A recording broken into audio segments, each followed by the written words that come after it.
because they weren't localized. That would make sense even if you didn't look it up. I looked that up, but if you made sense, because why would they speak English or any other language when they never made it out at that time to other regions? That's just what I'm saying. Now, before I'm done with the talking about the Melee roster, just like in the original, I'm going to go overview the roster and talk about why certain characters were included, why the size was what it was, and so on and so forth. Now, the original Smash Bros. Game was 12 characters. Super Smash Bros. Melee was 25. So it was the original 12 with 13 newcomers.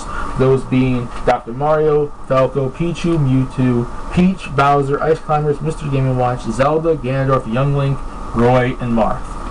Now, at this time, in the original game, they wanted, Nintendo wanted to just include mainstream, big-time, well-known, universal characters.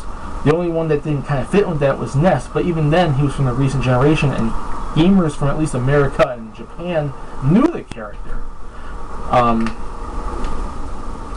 In the original game, they wanted to just include the mainstream, big, well-known characters. Like I said, outside of Ness. But Ness was included because he was still a pretty well-known character. When it came to Melee, this is when they started to go and pull those lesser-known characters. The characters that maybe aren't as big as the main, big-time heroes, original characters, but they were still from those series. They may play a big impact in those series and stuff like that, but they're not as big. Or even they might just not be as big as all. And they're still well known, but they're maybe not as big as those characters, like I said. But they're still there to represent the lesser known characters. When it came to this game, when it came to Melee, this is when Nintendo started trying to pull characters that were lesser known and try to represent lower known characters. And this is when they also started adding villains, and when they also started adding more female characters, because Samus was the only female character in the original. So they were trying to pull out those lesser known characters. In other words, they were expanding the roster. They were expanding the roster to not just in size, but in terms of what the roster is supposed to represent. The roster in the original represented the big-time Nintendo characters. When it came to Melee, it represented the big-time Nintendo characters, the middle Nintendo characters, the lower Nintendo characters, the male Nintendo characters, female, hero, villain. They were expanding in terms of what the roster was supposed to represent.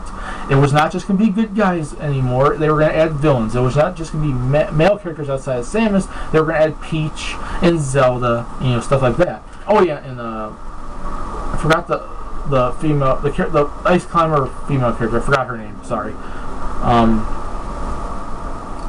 Stuff like that. They were not just going to use the big time Nintendo characters like Mario, Link, Donkey Kong, Kirby, and all that. They were going to lose yet lesser known characters like the Dr. Mario version of Mario, Roy, and Marth. The retro characters like Ice Climbers and Mr. Game & Watch, who at that time, they weren't recent. These were bringing these characters back so people could know about them who didn't maybe know about them, like the newer generation, so they would know about these kind of characters in the history of Nintendo.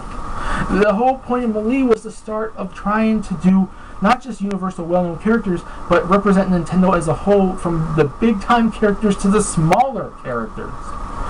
And this all comes into fruition because of Roy and Marth, especially because at that time they were not localized.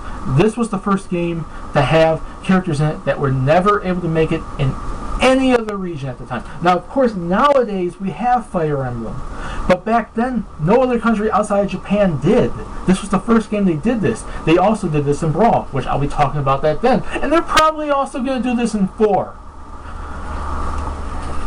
It's the games where they started to include characters that were region exclusive, which at that, for those regions that don't know about them, they wouldn't be as big of characters. And like I said, the female characters, the villains, and the lesser known characters. This was the game in which they started adding that.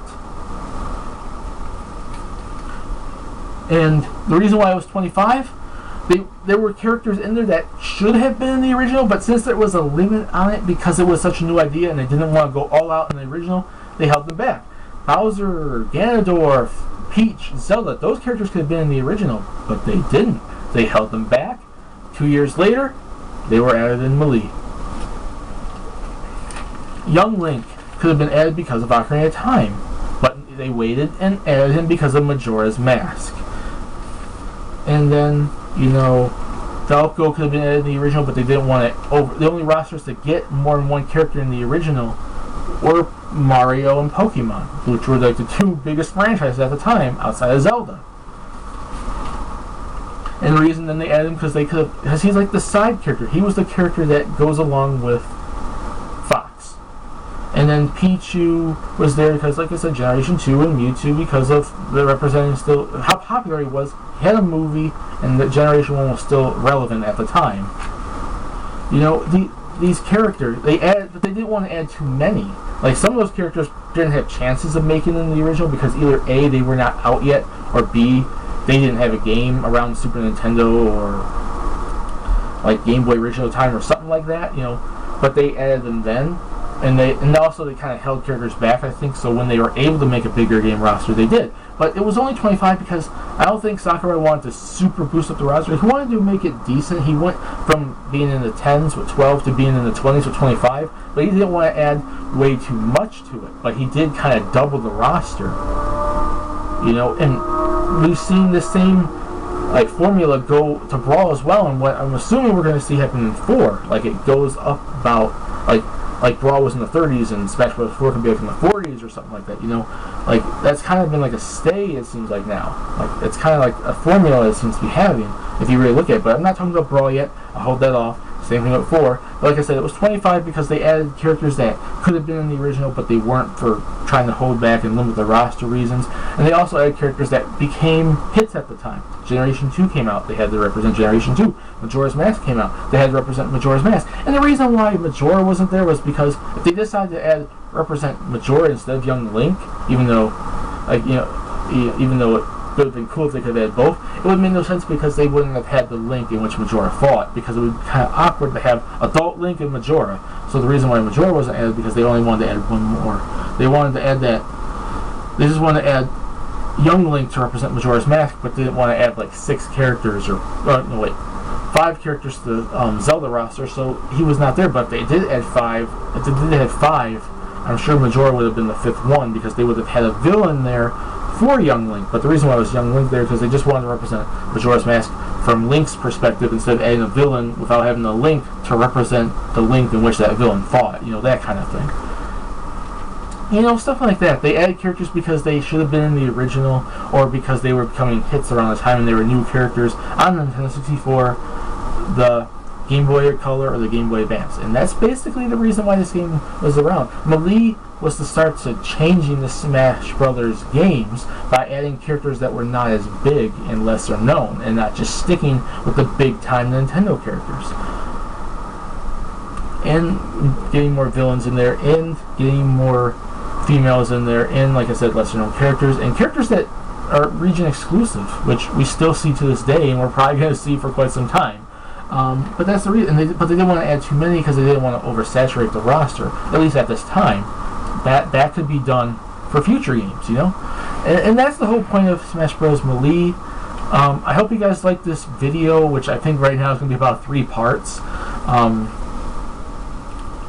But like I said, I hope you guys like this. Put in the comment section what you think. Do you agree with my reasons? Do you not agree with my reasons? Put in the comment section, or do video responses if you want. Maybe do your own thoughts on looking back on these rosters if you want. Sniping is fun. I hope you guys like this video. I hope you guys liked my overview of Super Smash Bros. Melee on the Gamecube. And stay tuned for the next one when I look over Super Smash Bros. Brawl on the Nintendo Wii and look over that roster and why it was what it was. I hope you guys like this video. Sniping is fun. Peace. Please subscribe if you want to, and have a nice day.